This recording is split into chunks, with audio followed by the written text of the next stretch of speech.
जय श्री राम दोस्तों, मैं टिकंदन चौधरी आप सभी का स्वागत करता हूं हिस्ट्री के अपने यूट्यूब चैनल पीटी हिस्ट्री वाला पर। अपन पढ़ रहे थे राजस्थान की प्राचीन सभ्यताएं। इससे पहले अपन ने एक सभ्यता पढ़ी, वो थी गणेश्वर सभ्यता। आज अपन एक नई सभ्यता के पास चलते हैं, देखते हैं आहड़ की सभ्यता के बारे में। एक नई सभ्यता है आहड़ की सभ्यता, जो कि राजस्थान के उदयपुर जिले में विकसित हुई। यानी कहने का मतलब राजस्थान के दक्षिण में आयड या बेड़स नदी के किनारे बनास नदी की उपत्यकाओं में क्या हुई, इस सभ्यता का विकास हुआ। तो देखिए, अपन देखते हैं आज नया टॉपिक है अपना, आहड़ की सभ्यता। कौन सी सभ्यता? आहड़ की सभ्यता।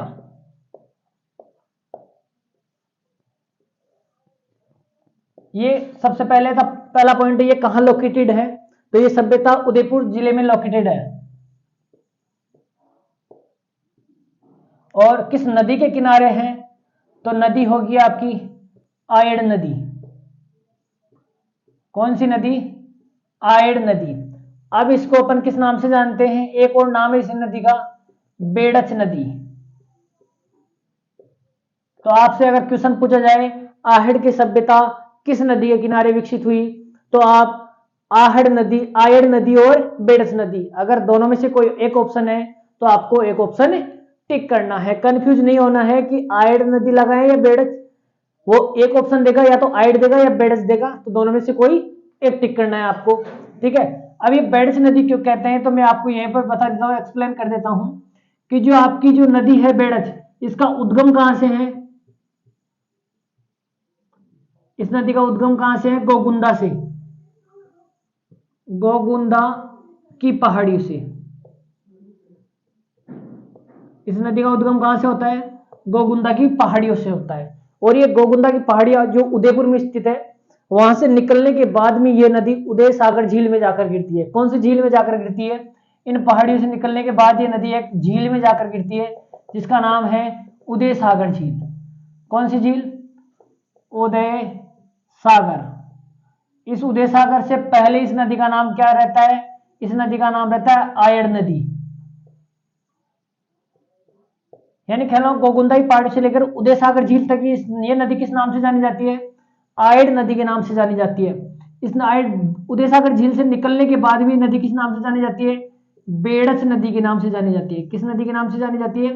बेड़च नदी के नाम से जानी जाती है। और ये उदयपुर, चित्तौड़गढ़ और भीलवाड़ा में बहती हुई बिंगोद के निकट बनास में मिल जाती है। तो ये किसकी सहायक नदी है? तो ध्यान रखना, आयड़ बनास की सहायक नदी है। बनास की सहायक नदी। किसकी नदी है? बनास की सहायक नदी है। कौन सी? आपकी आयड़ नदी। अब देखिए, जो आयड़ नदी है बनास की सहायक नदी होने के कारण अक्सर विद्वान जैसे एच.डी. सांकलिया जैसे विद्वान ने बनास उसकी सहायक नदियों में विकसित होने वाली इस सभ्यता के समूह को क्या नाम दिया है? बनास संस्कृति नाम दिया है। तो अपन एक एक करके देखते हैं। तो ये तो था आयड़ नदी या सॉरी आहड़ सभ्यता आपके कहां पर विकसित हुई है। अब देखिए, इस सभ्यता बनास नदी की सहायक, इस सभ्यता के उपनाम, इसको क्या क्या उपनाम दिए गए हैं? तो ध्यान रखना, एच.डी. सांकलिया, एच.डी. सांकलिया यानी हसमुख धीरज कुमार सांकलिया। एच.डी. सांकलिया ने इस संस्कृति को बनास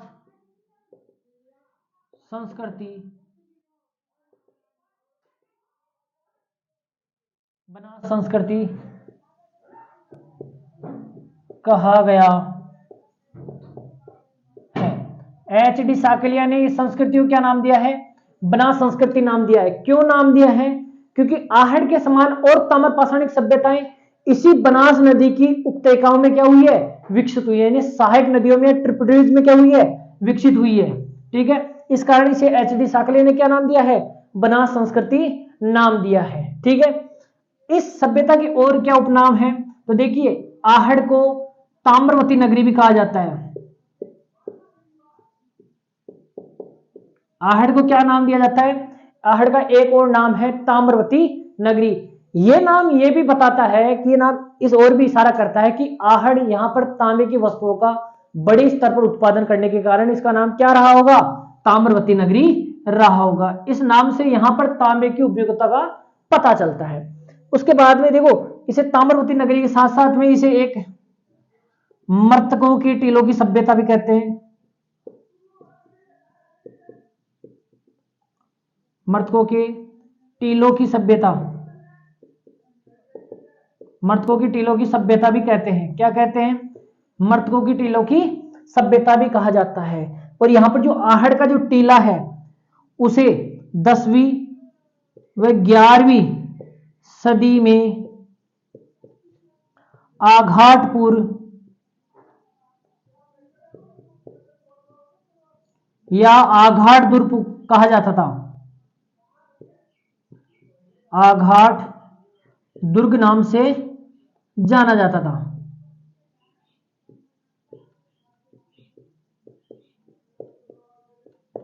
इसी आहड़ को 10वीं 11वीं शताब्दी में किस नाम से जाना गया है, आघाटपुर या आघाट दुर्ग के नाम से जाना गया है। स्थानीय लोग, ध्यान रखना, स्थानीय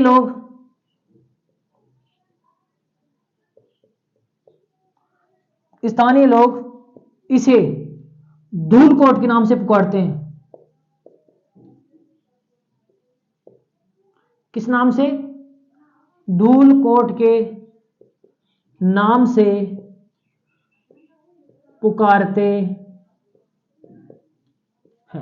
किस नाम से पुकारते हैं, धूलकोट के नाम से पुकारते हैं। तो अपन ये मोटे मोटे 8 सभ्यता के उपनाम देखे हैं। एच.डी. साकलिया ने आहड़ जो सभ्यता है वो बनास की सहायक नदी आयडिया बेडस नदी किनारे विकसित होने के कारण इसे क्या नाम दिया है, बनास संस्कृति या बनास कल्चर नाम दिया है। इसी बना आहड़ सभ्यता की अन्य और जैसी सभ्यताएं जैसे बालातल हो गई, गिलुंड हो गई, ये सभ्यताएं इसी बनास नदी की सहायक नदियों पर विकसित हुई है। इस कारण इस पूरी संस्कृति को एच.डी. साकलिया ने बनास संस्कृति नाम दिया है। तो ध्यान रखना, ये आपसे पूछा जा सकता है बनास संस्कृति नामकरण किसने किया, तो एच.डी. साकलिया ने किया। ताम्रवती नगरी है किसका नाम है, किसका, आहड़ का किस नाम से जाना जाता है, ताम्रवती नगरी के नाम से जाना जाता है। ये कई बार क्वेश्चन आया है, किस सभ्यता को ताम्रवती नगरी कहा जाता था, तो ध्यान रखना गणेश्वर सभ्यता मत कर देना, क्योंकि गणेश्वर सभ्यता भी एक ताम्रयुगीन सभ्यता है और यह भी एक ताम्रपाषाणिक सभ्यता है। आहड़ के साथ साथ और भी ताम्रपाषाणिक स्थल है, लेकिन इसको ताम्रवती नगरी कहा गया है। ठीक है, इसको मर्तकों की टीलों की सभ्यता भी कहते हैं। और एक नाम ये 10वीं 11वीं शताब्दी में इसके लिए प्रचलन में रहा, वो क्या था, इसे आघाटपुर या आघाट दुर्ग के नाम से भी पुकारते थे। तो ये नाम भी कई बार एग्जाम में पूछा गया है। और स्थानीय लोग इसको किस नाम से पुकारते थे, धूलकोट। जैसे अपन ने पढ़ा कि जो बांगोर सभ्यता थी, बांगोर कहां पर, भीलवाड़ा में, वहां के टीलों को क्या कहा जाता था, महासतियों का टीला कहा जाता था। यहाँ के इस टीलों को क्या नाम दिया गया है, धूलकोट कहते हैं। स्थानीय लोग यहाँ पर क्या कहते हैं, इसको धूलकोट के नाम से पुकारते हैं। तो अक्सर ये इनसे छोटे छोटे क्वेश्चन पूछ लिए जाते हैं और अपन कंफ्यूज हो जाते हैं। तो इन चीजों का ध्यान रखना, ये बनास संस्कृति ताम्रवती नगरी आघाटपुर या आघाट दुर्ग या धूलकोट नाम से भी जानी जाती थी। एक बार स्क्रीनशॉट लो ताकि आगे चले। ये तो थे आहड़ संस्कृति के उपनाम। अब देखते हैं अपन इस आहड़ सभ्यता का टाइम पीरियड क्या रहा है और इसकी खोज और उत्खनन का कार्य किन किन विद्वानों ने किया है, यानी इस आहड़ संस्कृति से कौन कौन से विद्वान जुड़े हुए हैं, उनके बारे में अपन एक एक करके देखते हैं।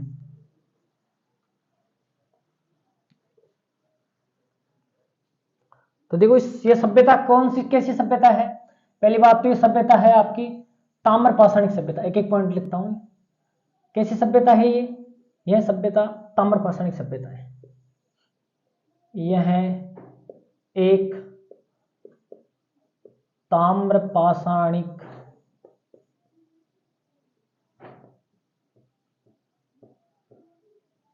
सभ्यता है। कैसी सभ्यता है, ताम्रपाषाणिक सभ्यता है।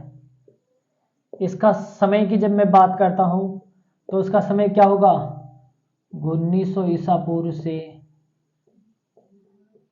1200 ईसा पूर्व के बीच में। 1200 ईसा पूर्व के बीच में इसका क्या रहेगा, टाइम पीरियड रहेगा। ठीक है, और ये टाइम पीरियड किसने दिया, तो ध्यान रखना डॉक्टर दशरथ शर्मा के अनुसार, ठीक है, डॉक्टर दशरथ शर्मा ने कार्बन डेटिंग के आधार पर इसका टाइम पीरियड क्या डिसाइड किया है, 1900 ईसा पूर्व से लेकर 1200 ईसा पूर्व डिसाइड किया है। अब इसका उत्खनन यानी इसकी खोज और उत्खनन का कार्य, खोज व उत्खनन करता कौन कौन है, तो देखिए इसकी खोज 1953 ईस्वी में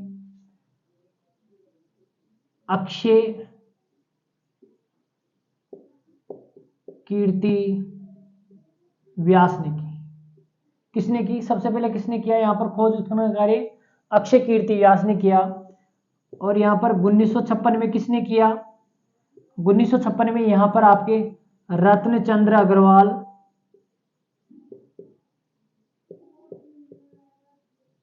उसके नेतृत्व में उत्खनन कार्य किया गया। फिर 1961-62 में बड़े स्तर पर उत्खनन करने का श्रेय किसको दिया जाता है यहां पर, तो HD सांकलिया, VN मिश्र यानी वीरेंद्रनाथ मिश्र और विजय कुमार, इन्होंने क्या किया, यहां पर उत्खनन व खोज का कार्य किया। तो फिर से अपन देखते हैं आहड़ सभ्यता का, ये आहड़ सभ्यता एक कैसी सभ्यता है, तो पहली बात तो ये ताम्र पाषाणिक सभ्यता है। ये 1900 ईसा पूर्व से लेकर 1200 ईसा पूर्व इसका टाइम पीरियड दिया है किसने, डॉक्टर दशरथ शर्मा ने। यहाँ का उत्खनन खोज उत्खनन कार्य किसने किया, तो 1953 में सबसे पहले अक्षय कीर्ति व्यास ने किया, फिर 1956 में रत्नचंद्र अग्रवाल ने किया, फिर आपके 1961-62 में HD सांकलिया, VN मिश्र और विजय कुमार के नेतृत्व में यहाँ पर बड़े स्तर पर और लंबे समय तक उत्खनन किया गया। अब इस उत्खनन से अपन को बहुत सारी चीजों की जानकारियां मिलती है। अपन को यहाँ पर जो कि आहड़ के आवास थे, वो यह कहने का मतलब मैं ये कह सकता हूँ आहड़ से 8 स्तरों के या 8 बार आवासों के बनने व उजड़ने के प्रमाण अपन को साफ साफ नजर आते हैं। और यहाँ से अपन के पाषाण के औजारों के साथ साथ, लेकिन यहाँ पर एक चीज विशिष्ट देखी गई है कि यहाँ पर इतनी मात्रा में पाषाण औजार नहीं देखे गए। ये एक मात्र ऐसा अपवाद के रूप में स्थल है जहां पर कम मात्रा में पाषाण औजार मिलते हैं तांबे के औजारों के साथ साथ, क्योंकि अपन ने ये पढ़ा था प्रारंभ में कि जो ताम्र पाषाणिक सभ्यताएं हैं उनमें पाषाण औजारों की उपलब्धता क्या है, ज्यादा है, और ताम्र औजारों की उपलब्धता क्या है, सीमित मात्रा में है। लेकिन यहां पर क्या हुआ है, यहां पर ताम्र औजारों की मात्रा क्या है, ज्यादा है, और पाषाण औजारों की मात्रा क्या है, बहुत ही सीमित है। बहुत कम मात्रा में यहां से क्या मिले हैं, ताम्र औजार मिले हैं। इस कारण इसको अपवाद स्वरूप स्थल भी देखा जाता है। तो एक बार स्क्रीनशॉट लो ताकि अपन आगे चले। यस, अब देखते हैं आगे अपन आहड़ के अपन को और क्या क्या चीजें यहां से मिली हैं, किस प्रकार के यहां से आवास मिले हैं, किस प्रकार की अन्य और संरचनाएं देखने को मिलती हैं। तो सबसे पहले बात करेंगे अपन आहड़ के आवासों के बारे में, यहाँ के आवास कैसे थे। आवास से पहले अपन एक लाइन लिख लेते हैं, आहड़ सभ्यता की बस्ती या आवासों के 8 बार बनने व उजड़ने के प्रमाण मिले हैं। यानी कहने का मतलब जो आहड़ वासियों ने जो यहाँ पर बस्ती बसाई थी, यहाँ पर जो नगर या ग्रामीण इलाका बसाया था, वो कितनी बार बना और कितनी बार उजड़ा, 8 बार बनने और 8 बार उजड़ने के प्रमाण मिलते हैं। यानी 8 बार ही लोगों ने यहाँ पर इस प्रकार की बस्ती बसाई और 8 बार ही वो क्या गई, उजड़ गई। तो मैं कह सकता हूं यहाँ पर 8 स्तर मिले हैं। क्या मिले हैं, 8 स्तर। कितने स्तर मिले हैं, 8 स्तरों का उत्खनन किया गया है, जिसमें 8 बार मकानों के बनने और 8 बार मकानों के नष्ट होने के प्रमाण नजर आते हैं। मैं आपको फिर बता रहा हूं, बार बार ये बोलता हूं कि कोई भी सभ्यता कितनी बार बसी है, कितने स्तरों पर वहां पर उत्खनन किया गया है, वो चीज जरूर ध्यान रखिए, क्योंकि अब जो क्वेश्चन पूछने का जो तरीका है वो पुरातत्व संबंधित अब बदल गया है, क्योंकि अब आपको इसी प्रकार के क्वेश्चन पूछे जाएंगे कि यहाँ पर कितने स्तर पर उत्खनन किया गया, कितने स्तर या कितनी संस्कृतियों के प्रमाण दिखाई देते हैं यहाँ पर। तो इन चीजों का ध्यान रखिए, ठीक है। तो यहाँ पर 8 बार बनने और 8 बार ही उजड़ने के प्रमाण नजर आते हैं। तो मैं कह सकता हूँ 8 स्तर सामने आए यहाँ से। आवासों के कितने स्तर सामने आए? 8 स्तर सामने आए हैं।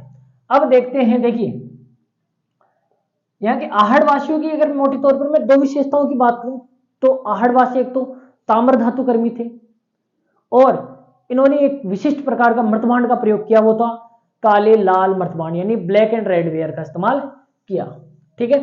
तो मैं कह सकता हूं आहड़वासियों की 2 मुख्य विशेषता, आहड़वासियों की मुख्य विशेषता क्या है? 2 या 3 मोटी चीजें आपको ध्यान रखनी होगी। तो पहली बात तो आहड़वासी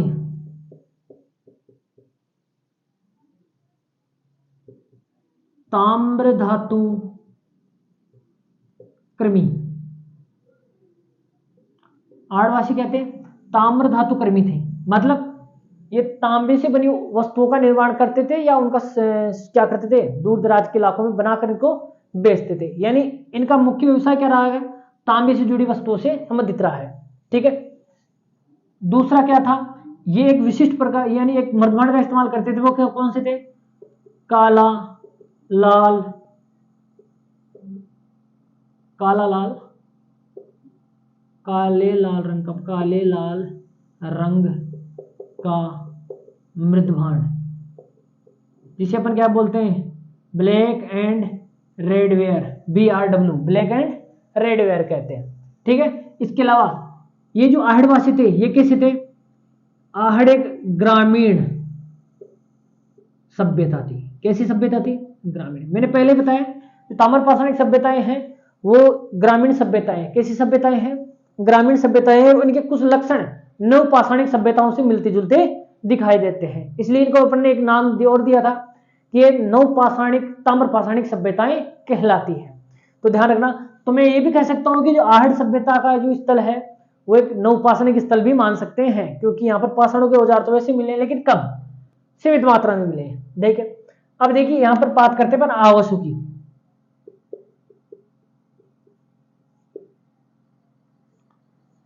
अगर आपको और भी पूछा जाए कि ग्रामीण सभ्यता किसने किया, कहा तो चक्रवर्ती ने। एक विद्वान है एस सी चक्रवर्ती, उन्होंने क्या कहा? इस सभ्यता को एक ग्रामीण सभ्यता नाम दिया। तो ये भी ध्यान रखिए आप। अब देखिए अपन आवासों के बारे में पढ़ते हैं। तो जो आहड़ सभ्यता के आवास थे तो मोटे मोटी 4 या 5 चीजें आपको ध्यान रखनी है। ये एक तो पक्की ईंटों से निर्मित नहीं थी। अक्सर इसमें गलती कर देते हैं कि वो क्वेश्चन पूछेगा सीधा ही कि आहड़ सभ्यता के बारे में निम्न में से कौन सा कथन सत्य है या असत्य है। यहाँ के आवास पक्की ईंटों से निर्मित थे और कई बच्चे ये सोचते हैं कि आवास तो पक्की ईंटों से बनते हैं, लेकिन ध्यान रखना यहाँ पर किसी प्रकार की पक्की ईंटों का इस्तेमाल नहीं किया गया है, बल्कि यहाँ पर आवास निर्माण में पत्थर के साथ साथ कच्ची ईंटों का इस्तेमाल किया गया है। कच्ची ईंटें कैसी? धूप में सुखाई हुई। कैसी कैसी ईंटें? धूप में जिन ईंटों को सुखाकर मकानों में इस्तेमाल किया गया उस प्रकार की ईंटें मिली है। जब ये मकान बनाए गए तो इनके कमरे बड़े बड़े थे। कैसे थे? कमरे बड़े बड़े थे। और इन कमरों को छोटे कमरों में परिणत करने के लिए बांस की क्या बना दी गई? पर्दियां बनाकर इनको छोटे छोटे रूम में बदला जाता था। इनकी छत की जब बात करते हैं तो इनकी छत को बांस या क्लेवू से ढका जाता था। बांस जानते हो ना, और क्लेवू, उनसे ढका जाता था। और जब भी अपन बात करते हैं कि जो अंदर जो बांस की पर्दियां लगाकर छोटे कमरों में छोटे कमरे बनाए जाते, छोटे रूम बनाए जाते थे, तो इन बांस की पर्दियों को और छत को टिकाऊ रखने के लिए क्या करते थे? नदी के पास से लाई गई काली मिट्टी से उसके ऊपर क्या कर देते थे? लेप कर देते या अपन लीप देते थे उस समय के लोग, ठीक है। और उसको सजावटी बनाने के लिए क्या करते थे? स्फटिक के गुटकों का इस्तेमाल या टुकड़ों का इस्तेमाल भी उसमें किया जाता था, ताकि दीवारें क्या लगे? सुंदर नजर आए। और जब फर्श की अपन बात करते हैं तो फर्श कैसा हुआ करता था? फर्श को भी काली मिट्टी से लीप कर क्या बनाया जाता था? सुंदर बनाया जाता था। मैं ये कह सकता हूं कि उदाहरण के तौर पर जो पुराने मकान हुआ करते थे, कच्चे मकान, सेम वैसे वैसे नजर आते हैं। और ध्यान रखना, इन मकानों की नींव भरने में काले रंग के पत्थर, जिसको अपन स्फटिक कहा जाता है, उसका इस्तेमाल किया गया था। यह भी काफी इंपॉर्टेंट चीज है। कि मकान बनाने में, नींव भरने में किस चीज का इस्तेमाल किया गया था? तो पत्थरों का इस्तेमाल किया गया था, वो भी काले स्फटिक पत्थर का इस्तेमाल किया गया था। अब अपन एक एक पॉइंट को देखते हैं। तो आवास, देखो दीवारों की बात करते हैं अपन। दीवारें कैसे बनी हुई थी? दीवारों का निर्माण किस, पहले नींव, दीवार की बात में पढ़ेंगे, पहले मकानों की नींव। नींव कैसे भरी जाती थी? तो नींव में पत्थर, काले पत्थर,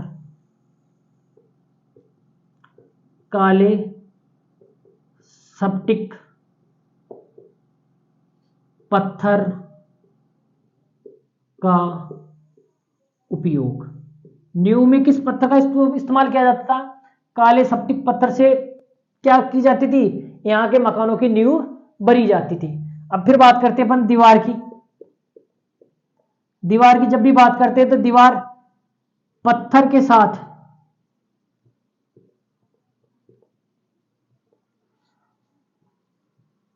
कच्ची ईंटों का उपयोग किया गया है। किनका इस्तेमाल किया गया है? पत्थर के साथ साथ कच्ची ईंटों का इस्तेमाल किया गया है। और इन ईंटों को और पत्थर को जोड़ने के लिए क्या किया गया है? गारे का इस्तेमाल, यानी गारे से जोड़ा गया।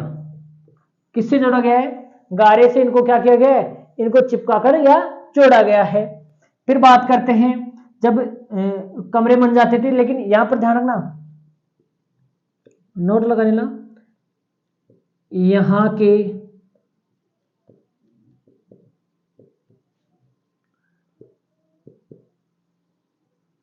मकानों में पक्की ईंटों का उपयोग नहीं किया गया। ये चीज आपको ध्यान रखनी है। यहां पर मकानों में पक्की ईंटों का इस्तेमाल नहीं किया गया है। और कच्ची ईंटें भी कैसी? धूप में सुखाई हुई।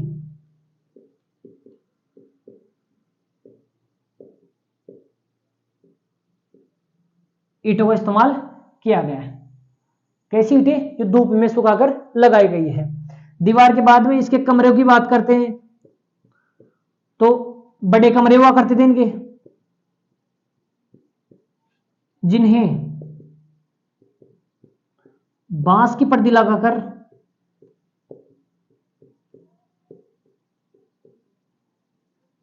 छोटे कमरों में बदला जाता था।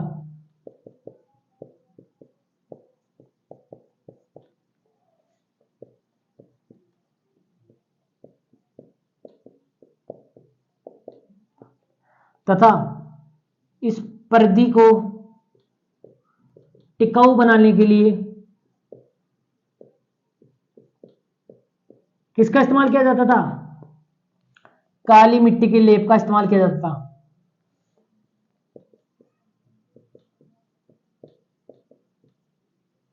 काली मिट्टी के लेप का उपयोग करते थे। किसका उपयोग करते थे? काली मिट्टी के लेप का उपयोग करते थे, जिसमें स्फटिक के टुकड़े और गुटके मिलाकर क्या बनाया जाता था? दीवारों को भी सुंदर बनाया जाता था या सजावटी बनाया जाता था। इसके अलावा कमरे के अलावा जब अपन बात करते हैं फर्श की, तो फर्श को काली मिट्टी से लिपा जाता था।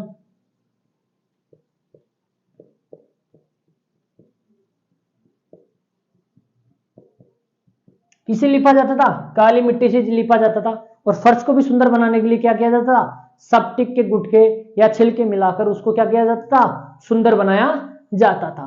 तो ये आपके जो आहड़ सभ्यता के जो आवास थे उनके बारे में। और यहाँ पर जो आवास या बस्ती थी, आहड़ बनने उजड़ने के प्रमाण दिखाई देते हैं। आहड़ वासियों की मुख्य विशेषता क्या रही है? ये एक तो ताम्र धातु कर्मी थे, ये काले लाल मर्दभांडों का इस्तेमाल करते थे। ऐसे चक्रवर्ती के अनुसार ये क्या कैसे थे? ये ग्रामीण सभ्यता के लोग थे।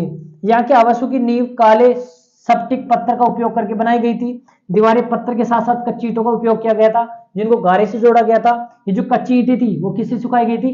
धूप में सुखाई गई थी। और नोट लगाकर ध्यान रख लेना, यहाँ पर यहाँ के मकानों में पक्की ईंटों का इस्तेमाल नहीं किया गया है। कमरे बड़े हुआ करते थे, जिन्हें बांस की पर्दी लगाकर क्या किया जाता था? छोटे छोटे रूमों में बदला जाता था। और इस पर्दी को टिकाऊ बनाने के लिए, ताकि लंबे समय तक ये पर्दी चले, ये बांस की पर्दी लंबे समय तक चले, इसके लिए क्या किया जाता था, मिट्टी का लेप कर दिया जाता था। और फर्श भी काली मिट्टी से निर्मित थे। मैं छत की ओर बात कर लेता हूं। छत कैसी हुआ करती थी, छत बांस या कलेवू से निर्मित हुआ करती थी।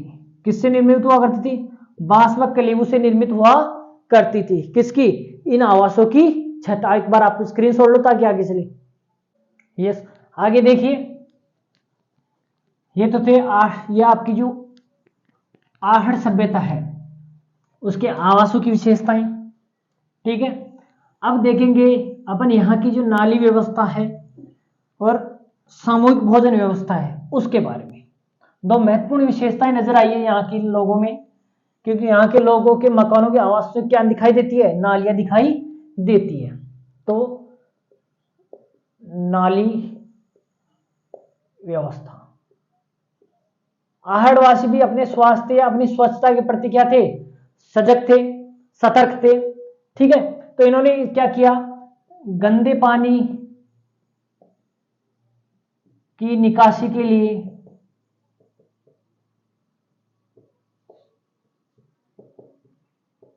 नालियां बनाई।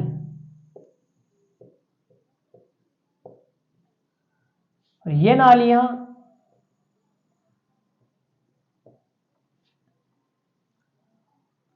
एक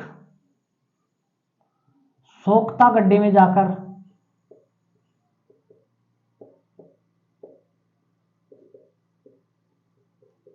गिरती थी, सोख्ता गड्ढे में जाकर गिरती थी।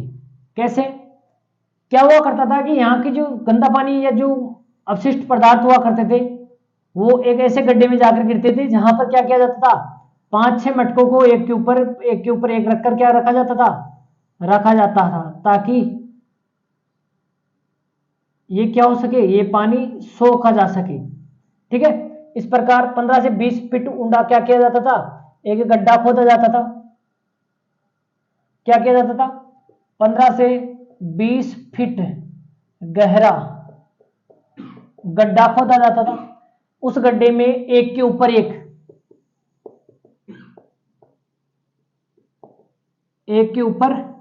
एक शोषण पात्र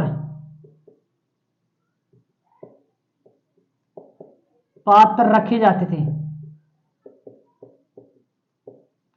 ताकि पानी को जमीन सोख सके। क्या कर ले, इस पानी को जमीन सोख ले। ठीक है, तो इसके लिए 15 से 20 फीट गहरा गड्ढा खोदा जाता था, फिर उसके ऊपर एक बड़े मटके रखे जाते थे और उनमें फिर पानी गिरता रहता था। ठीक है, तभी पानी फिर नीचे तक जाता, उस तब समय तक तो ये क्या हो जाता था, इसको सोख लिया जाता था। ठीक है, इस प्रकार शोषण पात्र रखे जाते थे और ये जो विधि कहलाती थी, इस विधि को क्या कहा जाता था, चक्रकूप। क्या कहा जाता था, चक्रकूप विधि का इस्तेमाल किया है। तो मैं कह सकता हूं कि जो आहड़वासी थे वो अपनी स्वच्छता के प्रति सजग थे। उन्होंने गंदे पानी की व अपशिष्ट पदार्थों की लिए उन्होंने क्या किया, 15 से 20 फीट गड्ढा खोद कर क्या किया, एक के ऊपर एक शोषण पात्र रखकर क्या किया, कहने का मतलब पानी को सोखने की व्यवस्था बनाई और इस विधि को क्या नाम दिया गया, चक्रकूप विधि नाम दिया गया। तो ये की नाली व्यवस्था, यहाँ की सामूहिक भोजन व्यवस्था। यहां से एक चीज के और प्रमाण मिले, वो क्या है, सामूहिक भोजन व्यवस्था। सामूहिक भोजन व्यवस्था में देखो, आहड़ के आवासों में देखा गया है कि वहां के जो लोग थे ना, उनके मकानों में एक से अधिक चूल्हे नजर आते हैं। अब एक से अधिक चूल्हे कब बनाते हैं, जब बड़ा परिवार हो, संयुक्त परिवार हो और भोजन अपन को क्या बनाना पड़े, ज्यादा बनाना पड़े। ऐसे में अपन क्या करते हैं, अपने घर में एक से अधिक चूल्हे नजर आते हैं। आहड़ के मकानों में भी ऐसे देखा गया, एक मकान से तो 6 चूल्हे एक साथ मिले हैं। कैसे चूल्हे, 6 चूल्हे एक साथ मिले हैं, जिनमें से एक चूल्हे पर तो मानव की हथेली के निशान भी दिखाई देते हैं। तो देखो, आहड़ वासियों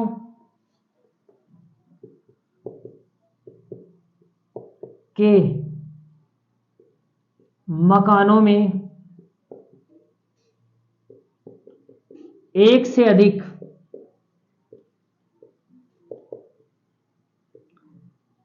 चूल्हे मिले हैं। क्या मिले हैं? एक से अधिक चूल्हे मिले हैं। एक आवास से तो 6 चूल्हे एक साथ मिले। कितने चूल्हे? 6 चूल्हे एक साथ मिले,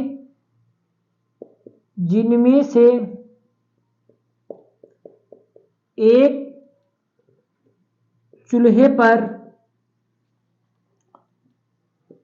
मानव हथेली के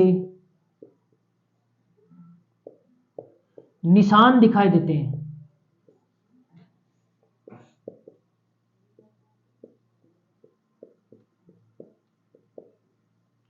किसके निशान दिखाई देते हैं?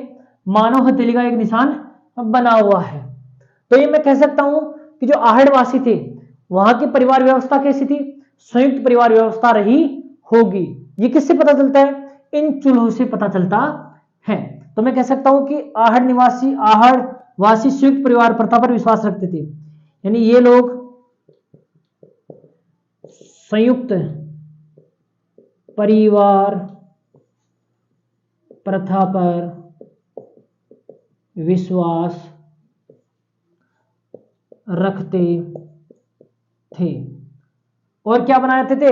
सामूहिक भोजन का निर्माण करते थे, परिवार के सभी सदस्य भोजन कर सके, इसलिए इतने सारे चूल्हे बनाए जाते थे। यहां पर जो कुछ चूल्हे ऐसे मिले हैं जो कैसे? बहुमुखी। तो मैं कह सकता हूं आहड़ से बहुमुखी चूल्हे मिले हैं। कैसे चूल्हे मिले हैं? बहुमुखी चूल्हे मिले हैं, जिनके एक से अधिक मुख दिखाई देता है। यानी कहने का मतलब लकड़ी देने के लिए उसमें क्या दिखाई देते हैं? एक से अधिक मुख दिखाई देते हैं। तो यहां से बहुमुखी चूल्हे भी मिले हैं। तो आहड़ की दो मुख्य विशेषता, एक तो नाली व्यवस्था। तो यहां पर गंदे पानी की निकासी के लिए नालियां बनाई गई थी। ये नालियां एक सोख्ता गड्ढे में जाकर गिरती थी। अब सोख्ता गड्ढा कैसा था? 15 से 20 फीट गहरा हुआ करता था, जिसमें एक के ऊपर एक सोख्ता पात्र यानी मर्दभांड रख कर क्या पानी को जमीन में सोख लिया जाता था। यह विधि क्या कहलाती थी? चक्रकूप विधि कहलाती थी। फिर अपन यहाँ की सामूहिक भोजन व्यवस्था की बात करते हैं। तो आहड़वासियों को मकानों से एक से अधिक चूल्हे नजर आए हैं। एक मकान से तो 6 चूल्हे नजर आए हैं, जिनमें से एक चूल्हे पर मानव हथेली की छाप भी साफ दिखाई देती है। ये लोग संयुक्त परिवार प्रथा पर क्या करते थे? बिलीव करते थे। किस पर? जो संयुक्त परिवार प्रथा थी उस पर विश्वास रखते थे। और यहाँ के आहड़ के जो आवास थे वहां पर एक विशिष्ट प्रकार के चूल्हे भी नजर आए हैं। वो कैसे चूल्हे हैं? बहुमुखी चूल्हे हैं। बाकी अपन आहड़ की सभ्यता के बारे में और जैसे यहाँ से किस प्रकार के मर्दभांड मिले हैं, किस प्रकार के यहाँ से ताम्र औजार मिले हैं, और यहाँ पर क्या अपन को नजर आता है, यहाँ के लोग हैं इसके अलावा भी कोई और कार्य करते थे, उनके बारे में अपन अगली क्लास में चर्चा करेंगे। तब तक जय श्री राम, खमा गणी।